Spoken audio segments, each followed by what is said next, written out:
Now it's the speech portion. This year's speech prompt is, our lives and choices are unignorably patterned, drawing on the experiences of our predecessors, peers, idols, and ancestors. What cultural, familial, or self-experiential stories inspire you? And how will you draw from them during your time as mixed ASU to impact the APID community for the better? Now let's hear different contestants answer this prompt with their unique experiences. Embodying the pillar of dance, culture, sports, and philanthropy. Contestant number 1, representing the Filipino Student Association, is Dominique Fernandez.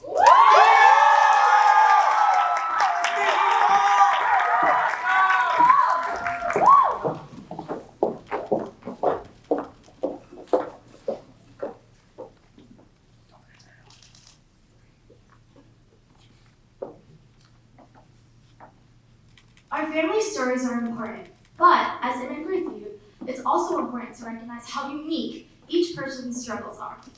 I would like to talk about my own. During COVID, I was weird and cringe. My parents knew that. They couldn't escape me. Walking around the house with my new uniform pants, pretending I was Katsuki Bakugo from something around in UA High. But when school started, you can't be weird. You can only be white. You can only be normal. You have to act like a normal person. But what is normal? Being from an immigrant household, it's not something I'm familiar with. All I could sense is I wasn't raised white. So my mind would overcorrect itself in order to fit this normal that I saw. Constantly overthinking 24/7, 365. Despite all my hard work, I was still left isolated my senior year. It might sound sad, but I was now allowed to reconnect with my true self, coming to terms with this overthinking mindset that I had developed. Of course, it's not fully gone, but I have created so much progress ever since coming to college, pushing me towards my goal of eliminating it. This is my story. You need to be comfortable taking the small steps. Sometimes, growing up Asian, it doesn't feel right. You're taught to hide that. The indoor slippers, the recycling takeout tubs, keeping everything so that it can be reused, even when it feels like hoarding. By the time we're fully grown, it feels like it's too late to realize that we want to know our culture. Like, it's too late to learn. But you need to be comfortable taking the small steps. The first step, you need to realize that you really want it, that you want to be more Filipino, more in touch. Next step, connect with someone, family or the internet. There are people out there that are eager to help. Take that leap and contact them. Finally, realize that there is no perfection in culture. You won't perfectly fit in. You won't perfectly cook the food or speak the language, but you will make progress because any progress is good progress. I know the first step sounds scary, and I know I can only say so much, but a voice can create so much positive change, especially in the African American community. I want to stop the chase of culture perfection and instead promote self-acceptance, the appreciation of effort towards knowing oneself. I want to be a story, a symbol, a sign. The one doesn't have to be on the path to success in the beginning, but can still find a way later on in life. Thank you.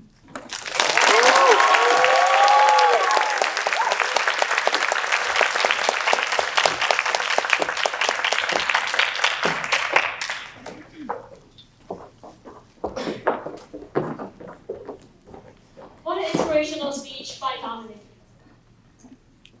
Up next, embodying the pillars of academic achievement, cultural awareness, righteousness, and friendship/loyalty.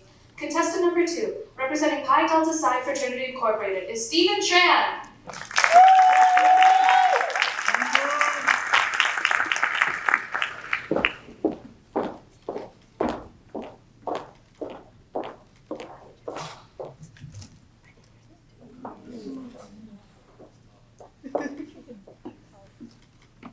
My parents lost something to brag about. After I got rejected from all the Ivy League colleges they had expected me to go to, but at least I knew my 1570 would get me into my safety school, UF. I think my parents' delusions rubbed off on me though, because I must have forgot how I was too socially anxious to join any clubs or sports, and how far my GPA fell when the thought of going to class would make me throw up in the morning. I opened my UF admission letter not to confetti, but to an offer of transferring after doing 1 year at Gainesville's local community college. I thought I was a stereotypical, high-achieving, quiet Asian kid, but really I was just quiet and Asian. This was a wake-up call. After reflecting over how much I held myself back in high school, I was excited with the opportunity to even go up to Gainesville, to a college town with a vibrant Asian American community.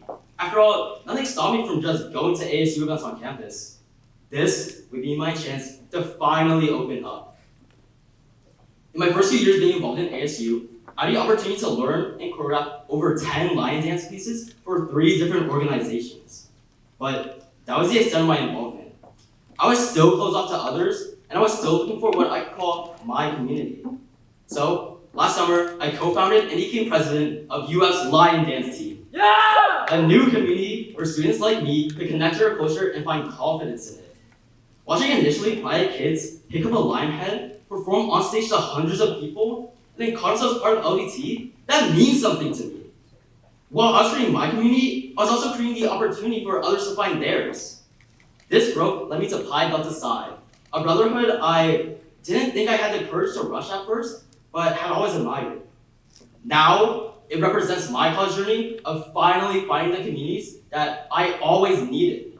The quiet kid from high school, spearheading a club and joining a fraternity. Today, staying on a stage as an AKM pageant contestant, I feel like I'm getting closer to becoming the person that I and my parents imagined myself to be. As Miss ASU, I want to use my story to encourage stereotypically quiet Asian Americans like myself to find their voices, find their community, and reach their full potential. We need leaders, ideas, and voices more than ever. What good is packing Film Center for our cultural shows when we're not using that presence to stand up for our community, to speak out against anti-DEI policies like Senate Bill 266 and the defunding of our vital student boards?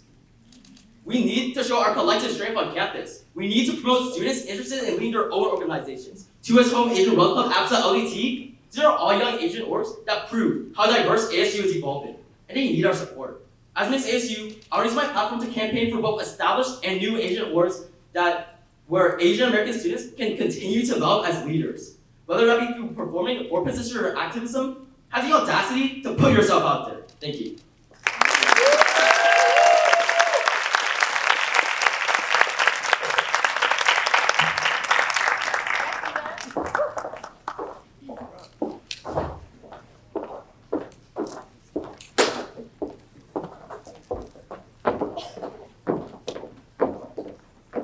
Thank you, Susan, for sharing your journey.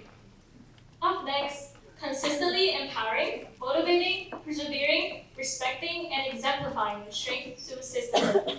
Contestant number 3, representing Empress Interest Group, is Kayla Ko.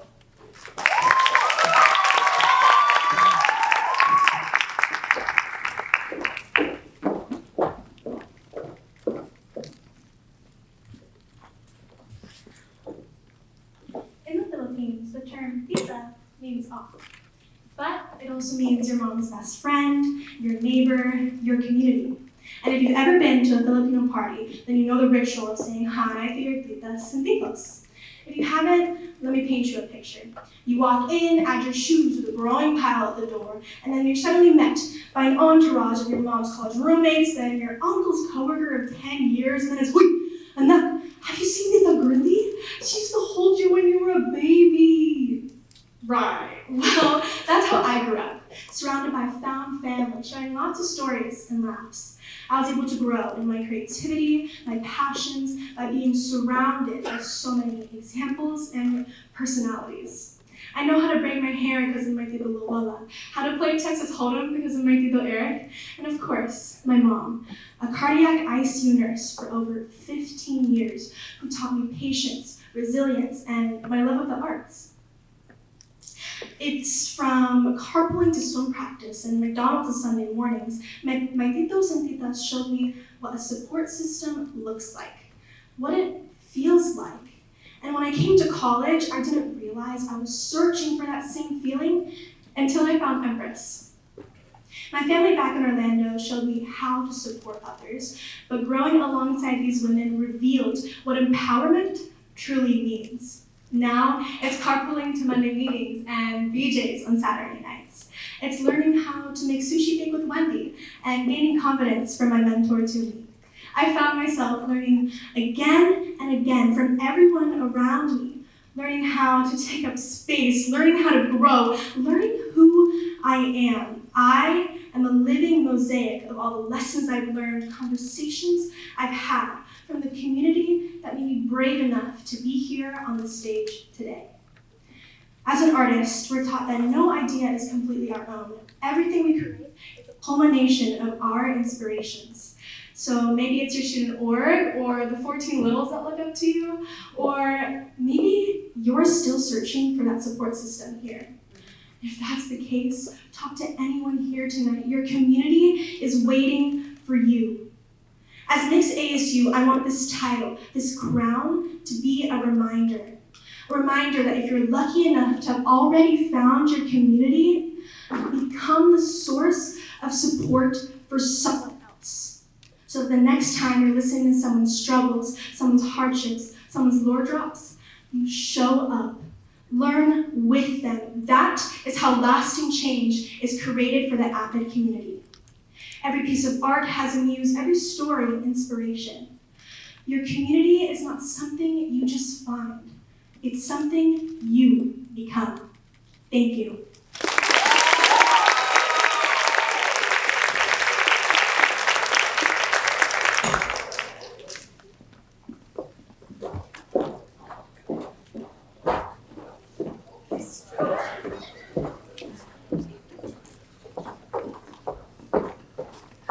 That was a really heartwarming story by Caleb. Up next, embodying the pillars of sisterhood, service, strength, leadership and scholarship, unity and diversity, contestant number 4, representing Gamma Eta Sorority Incorporated, is Natalie Choi Medina.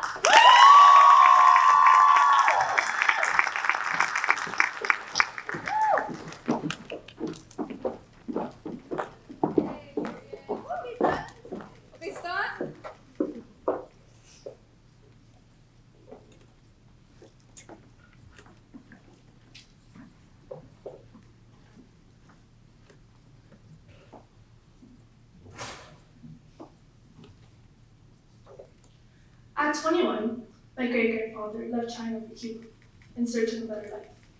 At 24, my parents, alongside myself and my brother, left the Canary Islands for the United States, carrying courage, resilience, and hope for opportunities my parents couldn't yet see or touch. But migration stories like these are rarely only about hope. They're about sacrifice, uncertainty, and loss. I grew up hearing fragments, new languages spoken with hesitation, long work hours that left little room for rest, and the unspoken belief that success in the next generation would justify the struggle of the last. As a Cuban Chinese child, I grew up in spaces where my identity was questioned, simplified, or unseen entirely. I learned early what it meant to live between cultures, between histories, and sometimes between expectations. Now, at 22, as a senior at the University of Florida, I stand at a different point in my journey. I am the first in my family to pursue higher education, walking through doors my family built but never had the chance to enter. With that opportunity comes responsibility, not only to succeed, but to understand who I am, beyond survival. My experiences have taught me that intersectional identities are not conflicts to be resolved, but rather strengths to be recognized. Multicultural and multiracial students exist, and our stories carry perspectives that campuses need, like UF and every other campus, to truly understand and belong to everyone, all of the people in this room and beyond. When we honor intergenerational voices and affirm intersectional identities, we transform sacrifice into belonging. If given the chance to serve as Mixed ASU, I will focus on creating spaces where students see their full identities reflected, not partially understood, not invisibly carried, but openly valued. I will uplift conversations between generations of APED students, ensuring that heritage and growth are not in conflict, rather in dialogue. I will advocate for the voices that are too often left out of the narrative of what our community looks like. Because the journeys before us, they were never only about arriving. They were about making it possible for the next generation to be fully seen. I will dedicate my voice to making sure that every student who lives between cultures, between identities, between expectations, knows that you're not in between. You are the bridge forward. Thank you.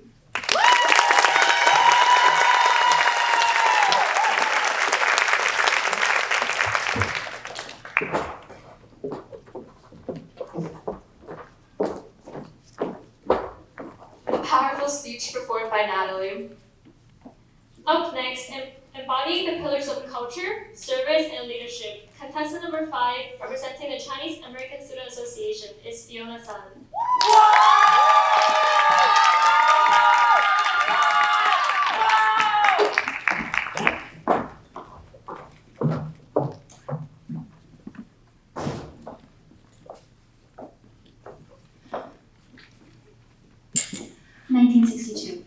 My grandma was born. I love when she asks me how I'm doing at school, and I lie just a little, just to keep her happy. I especially love when she tells me to cherish my youth, because I see the regret in her eyes. 1986. My mom was born. I'm scared of her piercing voice and cutting words. That my birth ruined her. I'm especially scared that it's my fault she's like this. 2026. I'm still scared of her. Maybe it's the way her words hit too close to home. Or maybe it's the way I know she didn't want to have 919, if not for my grandmother. To keep supporting the family with a beautiful smile and a quiet voice. But my mom regrets me, I can tell. And I'm scared to admit that. That in her heart she isn't and probably won't ever be ready to accept that she grew up so quickly. So maybe I'm not scared of her, but something that I'm too cowardly to accept. I will never be good for her. I'm a constant reminder of why she feels trapped by her own family. But no one should know about this. Oh no. We are a happy family, built from rags to riches and cultivated to achieve the American dream. After all, what is there to be upset about if I'm in a much better place than others? If I have so much more now than what my family before has ever had combined? My grandma always tells me, but she's still my mother, that I should love her, call her mom, even when it hurts. Don't cry, don't frown, always smile, girls are prettier that way. I can confidently say that excessive negativity is unhealthy. But what about too much positivity? Since joining ASU, CASA, and the DNC sorority here at UF, I have found myself a community that has allowed me to be the happy, energetic, and hyper person that I am, without shaming me for my moments where I'm sad, tired, or upset. Something that wouldn't have flown back home. Where I was expected to always perform positivity has now been replaced with the acceptance of my negative emotions. So, this didn't start in 1962. The enduring generational trauma within women, especially within the APID community, has long been built on a stigma for a positive image and against negativity, even if it's a natural part of us. So let's break the cycle. I want you to feel upset. I want you to feel afraid. I want you to feel every negative emotion we've always been told to hide. Because that's normal. I want you to be you. Authentically you. Thank you.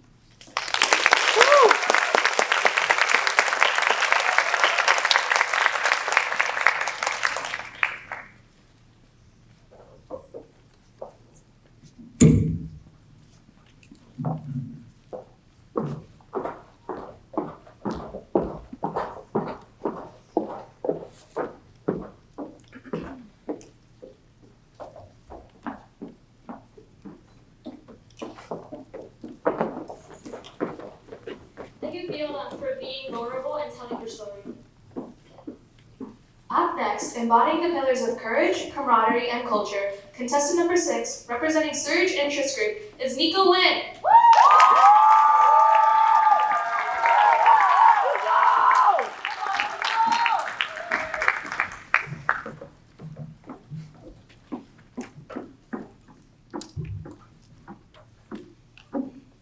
One of the most most harmful things you can hear while growing up is, "I'm so disappointed in you."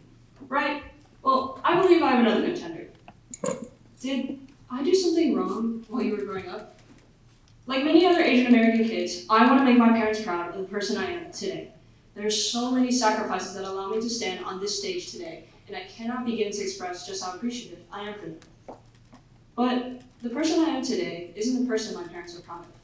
They are proud of what came 21 years ago, their first daughter. And I feel so guilty that I'll never be there.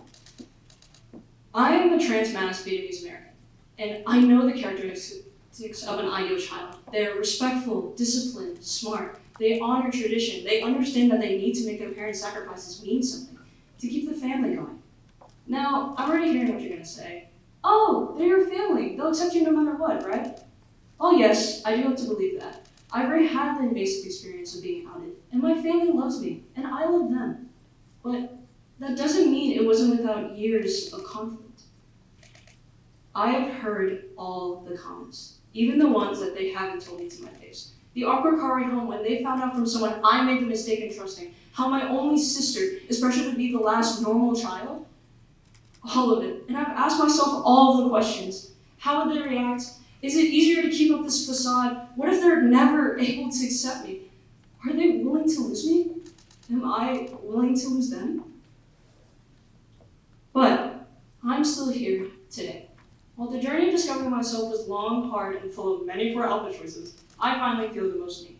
Last semester, I had my most recent major change of going by my preferred name. While Nico started as an unreachable dream, now I can go visit my aunt and she'll tell me that I'm her favorite nephew. Today, I'm reminded that I found so many friends and family that have supported me endlessly. They're who I'm inspired by.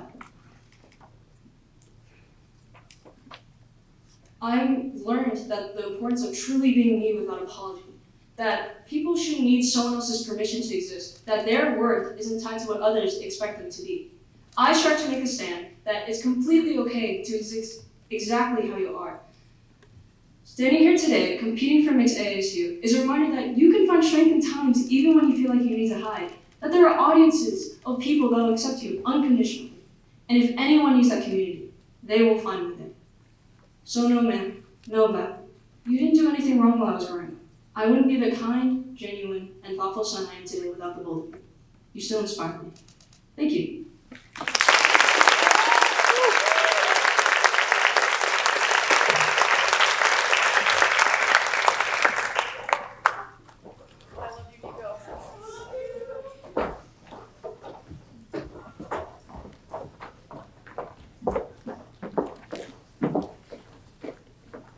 That was an incredibly introspective speech. Thank you for sharing your story, Nico. Up next, standing for the student professionals in content, design, photography, and publicity. Sparks Magazine is represented by Leah Lee.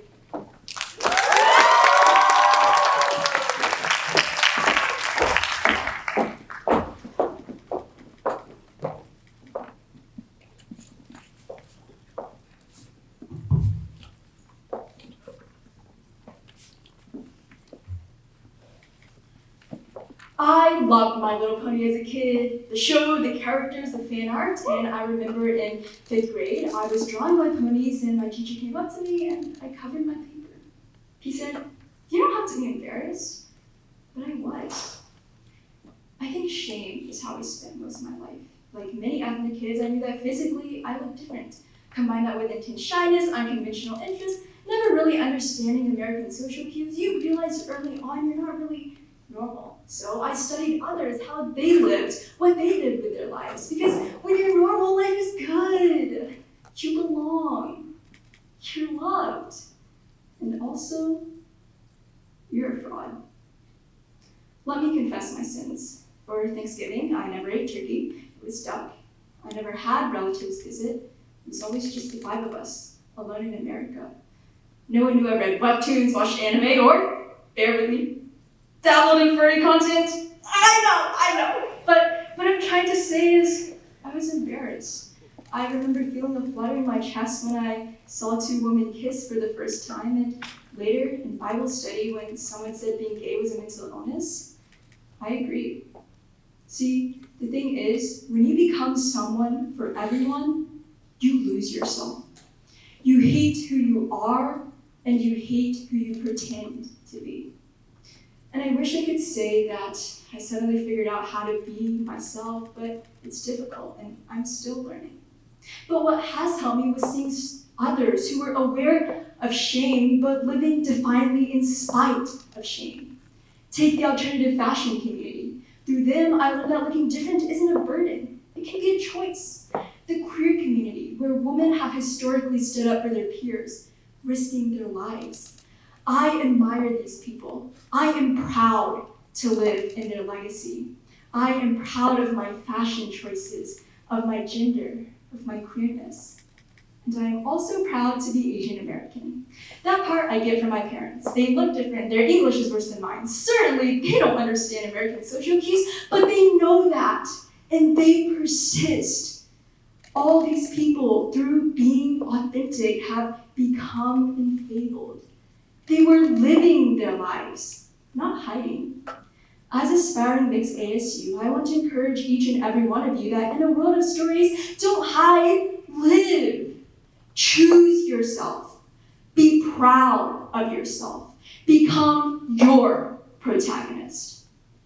And show your teacher your My Little Pony art. Thank you.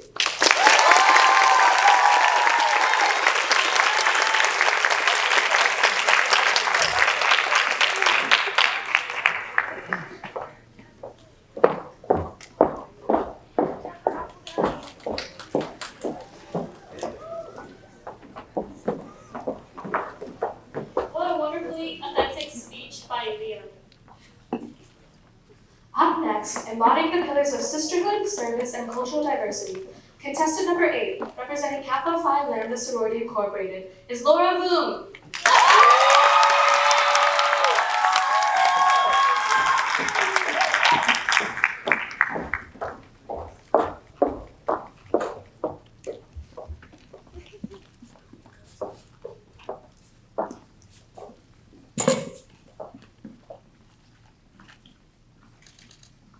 I want to believe in the afterlife. I want to believe in afterlife. I'm supposed to be Buddhist with the rest of my family, but I have to crawl my bookshelf. I attend my hometown Catholic church. I understand the cultural ties that these religions have on households, that there are beautiful communities beyond this. But as I've grown up, I couldn't embrace them as my own. I can't believe in afterlife. I couldn't believe in divine witness. Hours of overthinking, reflecting, and thinking again, and I just thought to myself, well, if there's nothing after this, then what was the point? This lack of belief was heavy on me, especially when it came to my own life trajectory. Suicide and thoughts of it, they don't just happen. It happens when people no longer feel connected to the society around them. It's a social illness. And I did not feel connected. I was anxious as a kid, and if you can't tell, I'm pretty anxious right now. This disconnect hurt me. It was jarring, actually, from the way that I could never introduce my friends to my family, to how the kids around me never looked like me.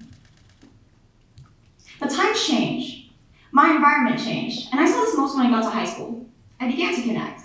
Playing out the background, 2020, 2021, TikTok and all